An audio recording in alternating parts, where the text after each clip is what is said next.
Imagine, we have arrived in the year 2035. You hardly pay income tax. You only work 3 days a week as standard. And your electricity bill is pretty much zero. That probably sounds like music to many people. Yes, right? And the gigantic nitrogen and climate crisis that we see every night on the news. Well, they just don't exist in this scenario. Which sounds like a rather naive utopia, so to speak. Exactly. So I thought so too when I first saw it. But according to a new and extremely detailed shadow government agreement, this future is just a feasible, tough reality.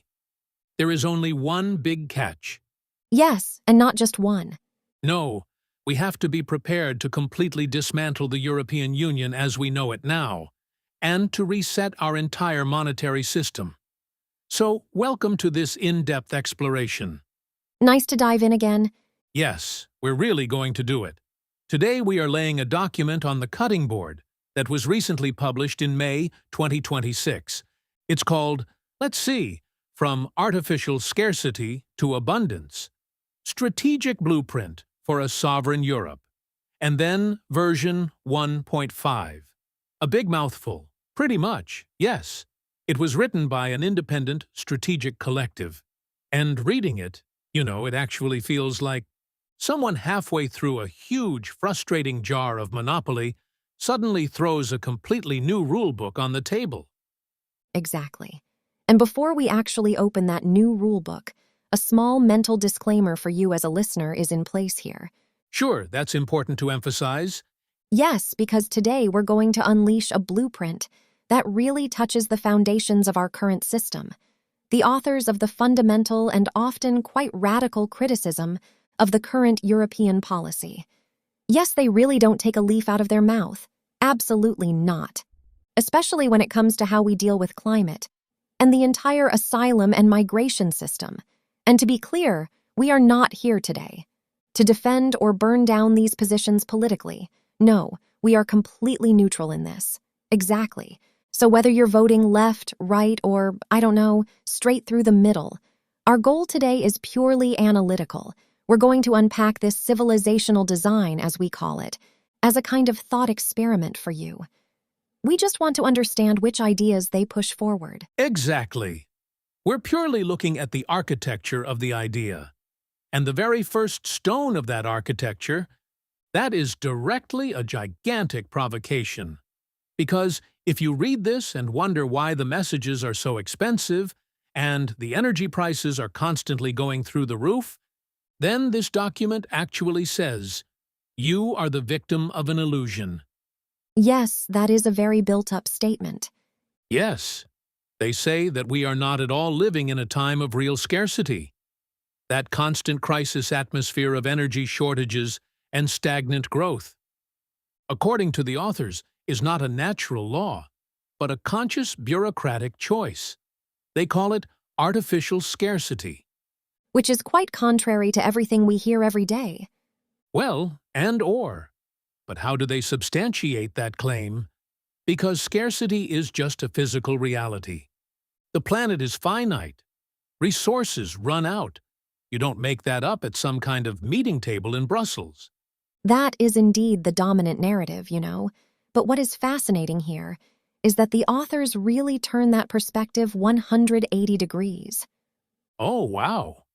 Okay. Yes, they argue that Europe simply has the physical space, the energy sources, and the raw materials in abundance. But, and here it comes, we choose through our own legislation to deny ourselves access to them. Wait, so we do it to ourselves, they say. Exactly. They point very specifically to policy that, in their eyes, is based on ideological dogma instead of the physical reality. Take, for example, the farm-to-fork strategy of the EU. Yes, isn't that meant to make agriculture more sustainable? According to the designers, yes, but this document states that it is actually simply a conscious reduction of agricultural yield per hectare, simply because of the prohibition of efficient means and techniques, and they also call it the Nature Restoration Act. Oh, yes. That law that blew up quite a bit of dust. Yes, because according to the authors, That law deliberately takes about 10% of European soil from production. Okay, so they actually say, we do have that fertile soil, but we prohibit ourselves, purely legally, to grow food on it. Exactly. And they also apply the same principle to raw materials. Under the guise of prohibition of extraction, think of those Natura 2000 areas. There are billions of crucial minerals and metals in the European soil, but they simply have to stay out of the law. They would say, it's a shame. Yes, And that's why the authors advocate what they call thermodynamic management. That is really the absolute core of their alternative. thermodynamic management. Sounds very natural. It is. No longer making policy based on what sounds desirable in a political manifesto, but purely steer based on the laws of physics and technology. So literally measure how much energy and mass you need to keep a society running, and then simply remove all those legal barriers. But thermodynamics, if we really look at the physics, then you inevitably run into the climate goals. I mean, you can throw the soil everywhere, but that has a huge ecological price. That is indeed the big elephant in the room. Yes, and that immediately brings us to the energy strategy of this document. Because, well, to be honest, I almost lost my seat when I read that part. They want a sovereign Europe, produce locally, very nice. But their solution is more fossil fuels. Yes, that is a big shock for many. Yes, and then not for a moment, but just for another 40 years. How do they rhyme that in peace with the whole energy transition? Well, the crux is that they claim that their plan is actually the only way to make that transition physically possible. They say that the current policy believes that fossil fuels can now be directly turned off, as if it were a light button. But that is not possible, they say. No, according to Wout Deuten, that is thermodynamically impossible, and leads, and I quote, to economic suicide. Look, you need gigantic amounts of heat and enormous mining capacity to make solar panels, windmills, and large batteries. Oh, in that way. You have to produce them first, of course. Exactly. You can't melt steel for a gigantic windmill foundation. With the current of a few solar panels on a roof, that heavy basic load, that constant reliable energy, can now only be delivered by fossil fuels. Aha, I get it. So in their logic, fossil fuels are actually the inescapable rises you need to build the green skyscraper. That is a very apt analogy, yes. And the current policy is in their eyes, already removing those rises, while we are only building on the second floor, causing the whole project to collapse. You hit the nail on the head. They warn a lot about deindustrialization. They say that if they stop using fossil fuels too quickly, our heavy industry will just leave to continents that can afford it. And then you will lose your prosperity. And you are ruining the global climate. Because those factories in Asia or something just turn on coal. Exactly. So their pragmatic solution is just accept a reduction of 5 to 10% per year over a period of 40 years. Use natural gas from the North Barents Sea. Get oil from Suriname. And this is very controversial. Start directly with the supply of shale gas in Europe itself. Wait, shale gas in Europe? Why is that? Because they want to have the energy prices locally to keep the industry here. Okay, so fossil fuels are the real bridge. But where exactly does that bridge lead to? Because if we are past those 40 years, will this sovereign Europe eventually turn to wind and sun? No, absolutely not. The holy grail in this design, the ultimate goal, is nuclear energy. And then specifically the SMRs, the small modular reactors. Ah, those small nuclear power plants that you read a lot about now. Exactly. Those small nuclear reactors that can be built in factories should, according to the plan, be rolled out en masse throughout Europe within 5 to 10 years. And the idea behind that is purely strategic. Cheap, reliable basic energy, is the foundation of everything. Yes, if your electricity is cheap, everything becomes cheaper. Exactly. If your energy source is cheap, you can make artificial manure locally, and you can bring heavy chemical industry back to Europe. Yes, bringing back industry, I was also very interested in that.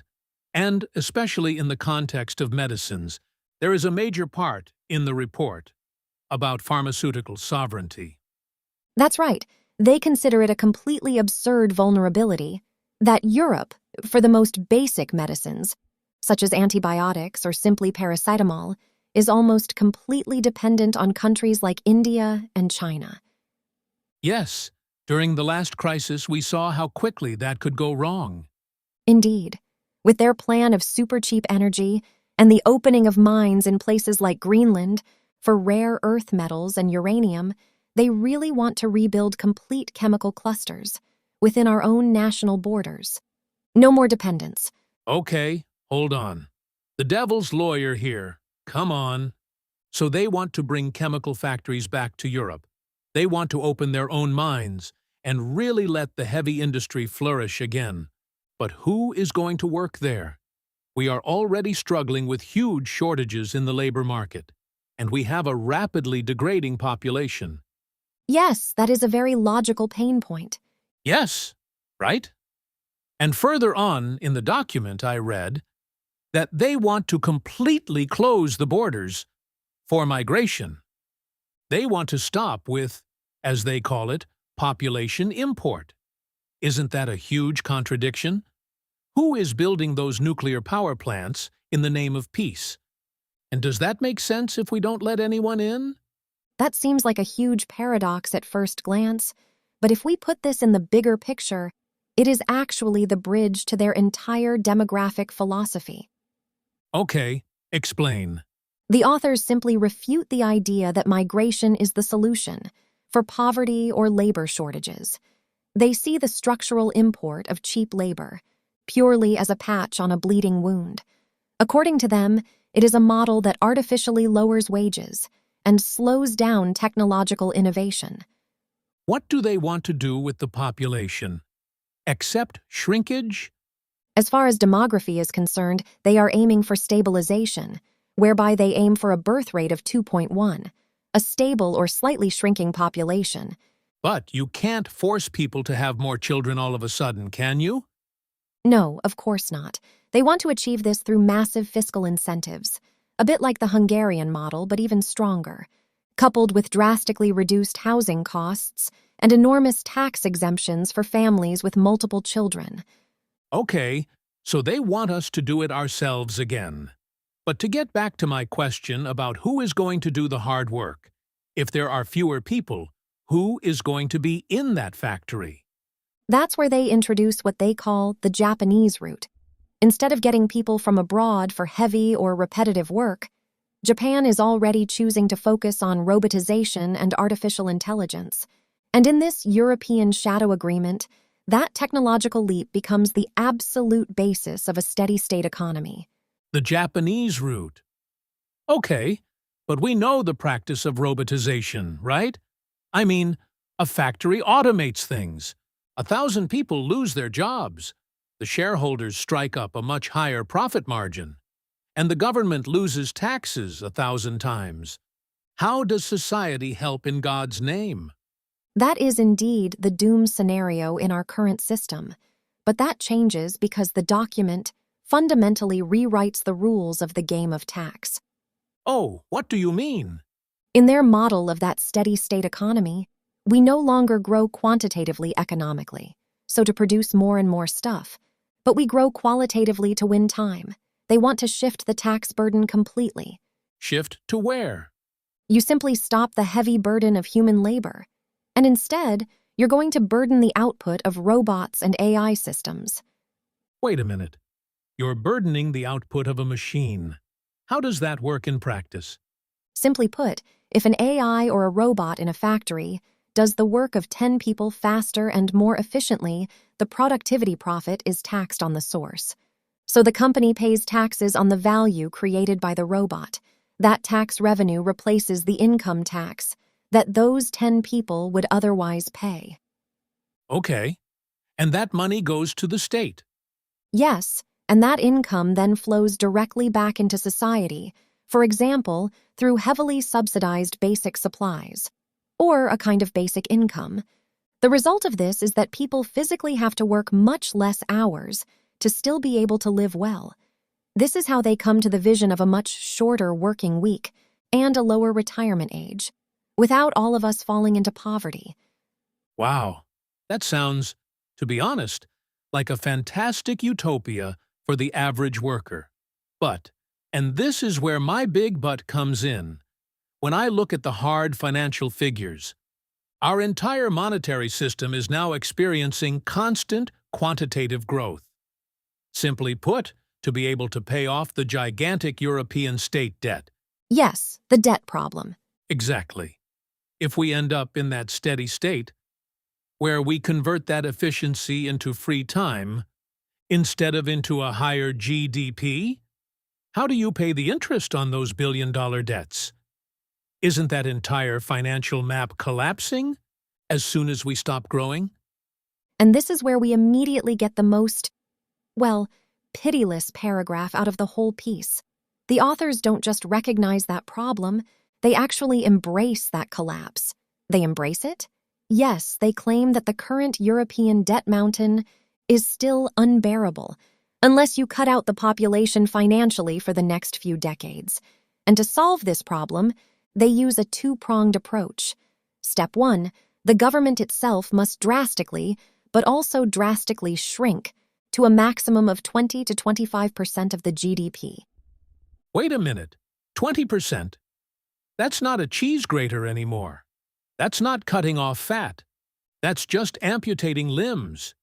You can't have a government without completely destroying vital sectors like healthcare or defense.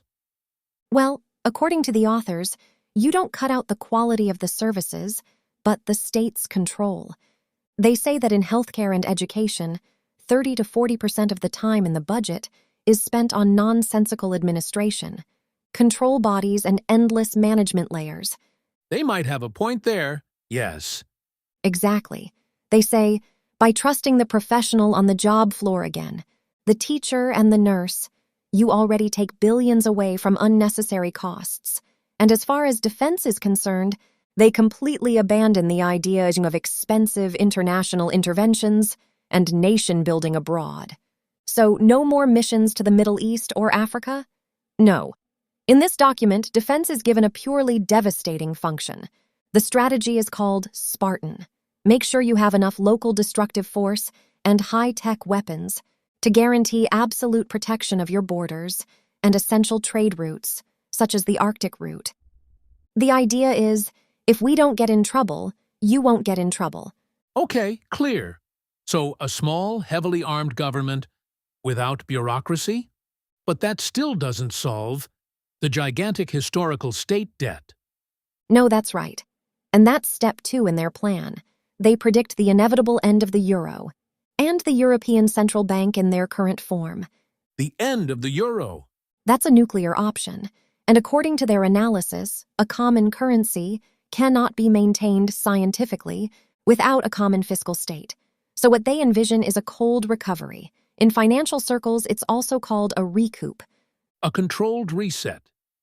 Yes, Horace.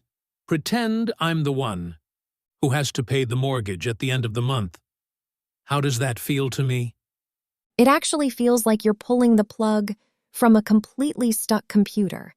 It hurts a lot because you don't lose stored data, but it's the only way to restart the system. And in financial circles? Aluta. Suppose the current euro is replaced.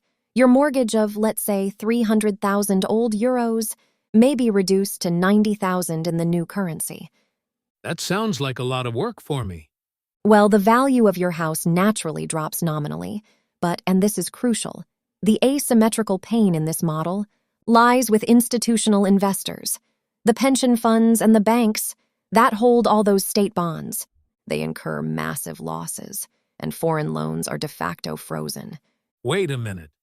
Isn't that just a financial declaration of war?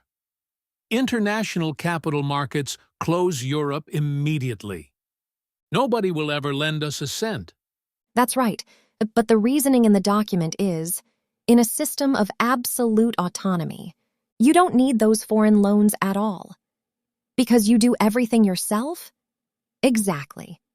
You have your own energy, your own agriculture, your own chemistry, and the new national currencies are no longer based on the endless creation of debt out of nothing via the ECB. No, they are literally covered by real physical activa. Real activa, like gold used to be. Comparable, yes. The value of your new currency is then directly linked to, for example, the actual output of your nuclear power plants, or your physical reserves of rare metals. That brings us back to the thermodynamic basis from the beginning. Wow, okay.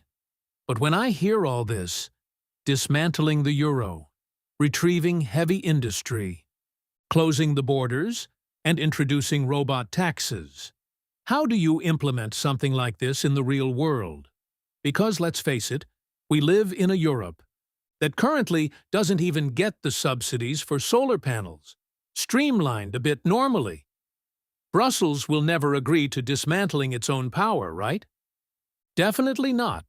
And the authors themselves recognize in the text that you don't simply force this change away at the next elections, right? Because the train of the EU just keeps rolling on? That's right. They are very realistic about it. They don't believe at all that the current institutions in Brussels will lift themselves up or change fundamentally. Their strategy is therefore entirely about building a parallel structure. A parallel structure. What do they mean by that? They call for legitimate disobedience. This means that the EU is de facto degraded to a permanent project office. For example, only useful for the establishment of border-separating hydrogen networks, and national states simply ignore binding European laws. But legitimate disobedience is, of course, just a very chic word for breaking the law. If a member state or a region suddenly ignores the European rules, Brussels immediately starts the dreaded break-in procedures. They close the money tap, or they send direct evidence to the Marechal. This raises an important question, and it is exactly the reason why the authors introduce the model of the strategic autonomy zones. They call them the SAZs. This is the absolute mastermind of their implementation plan. Tell me, how does a SAZ work? Specific high industrial geographical areas. For example, think of a huge area around the port of Rotterdam, or such a large chemical cluster in the Ruhr area in Germany, and those areas then get a sovereign status. A sovereign status? So you literally create a state in the streets? Exactly. Within a SAZ, the old national and European rules, and therefore also all those climate and nitrogen laws, simply no longer apply. They retain their own tax revenues, and they are then invested directly locally in infrastructure, and in those SMR nuclear reactors we were talking about. And who is the boss there? Local government runs through direct democracy, very similar to the binding referenda as we know them in Switzerland. But the real trick, the grace, is actually in the monetary aspect, the euro bypass. The euro bypass? How does that bypass work in practice? Because look, if you live in such a zone as a resident or a company, you still have to deal with the raging inflation of the rest of Europe. How do you buy your daily groceries there? So that's the brilliance, or, well, the driving force behind this plan, depending on how you look at it. Within such a SAZ, you introduce a completely own digital accounting unit. That coin is directly linked to the physical production in that zone. Give us an example. Suppose one SAZ coin is always exactly the opposite of 1 kilowatt-hour locally generated electricity, or 1 gram of pure copper from a mine. If the European Central Bank in Frankfurt then imposes billions of euros to pay off the old debts, the value of the euro collapses, and the prices in the rest of Europe rise. Yes, logical. But within the SAZ, you don't notice any of that at all. Your coin remains worth the same kilowatt-hour or gram of copper. So you are completely immune to the monetary inflation of the old, dying system. Oh, wow. Of course, that creates an unprecedented attraction. You are actually building a thermodynamically safe port, and that in the middle of a declining economic continent. And that is exactly the flywheel effect that the authors are betting on. They predict that if people outside that zone see that there is cheap electricity within the SAZ, that there is no hindering bureaucracy, and that the wealth there really grows explosively, then the political pressure becomes unstoppable. Then everyone suddenly wants to become an SAZ. Exactly. Citizens will simply demand that their region also becomes an autonomous zone. So it is a way to force change, not by endlessly and fruitlessly debating in parliaments, but by making the old system irrelevant through successful parallel structures. Really bizarre. So we have a blue pressure here that literally started spawning very late from the world as we know it now. Let's make the balance of this deepening exploration. The document, From Artificial Scarcity to Abundance, forces you as a reader to make a tough choice for the next 15 years. Yes, it's bowing or clapping. Exactly. If we continue on the current path, they predict a scenario of shrinking due to bureaucracy, suffocating inflation, and an enormously dangerous dependence of other geopolitical blocs. The alternative route they sketch is radical. Fossil fuels are used as a bridge to a nuclear-driven future. And the monetary reset is not to be forgotten. Yes, a heartless abolition of historical state debt, and the increasing use of parallel, sovereign economic zones, and that everything with the ultimate goal of a thermodynamically driven Europe, where physical abundance is once again the most normal thing in the world. If you hear all this, and you might be struggling with the impact that something like this would have on your own life or your savings, then think about it. That's exactly the friction that the authors deliberately want to evoke. Yes, it doesn't leave you unmoved, certainly not. Whether you see this strategic shadow agreement as a brilliant escape route from a failing fixed system, or that you see it as an undemocratic dystopia that only causes chaos in Europe, it simply refuses to let you lean back comfortably. That's right. It forces you to reflect mercilessly on the mechanisms behind the daily news. To what extent do we accept crisis situations as natural laws, while in reality they might just be wave faults in the rules of our economic monopoly game? They show that the rulebook can always be rewritten. If a society dares to make at least the painful sacrifices that are part of such an absolute transition. And that insight in itself is, of course, already super valuable. We're really talking about a gigantic reshuffle of power and matter here. But, there's one more thing that really sticks with me. A kind of aftermath of this whole thought experiment. What is it? Suppose these designers actually get it right. We're jumping in time to 2041. Europe has reached this thermodynamic terminus. The national debts have been reset. The energy flows almost free of charge from our own small nuclear reactors. AI designs the infrastructure, and gigantic robots delve and produce everything we need. The ultimate overflow. Exactly. As human beings, we no longer have to do anything to survive.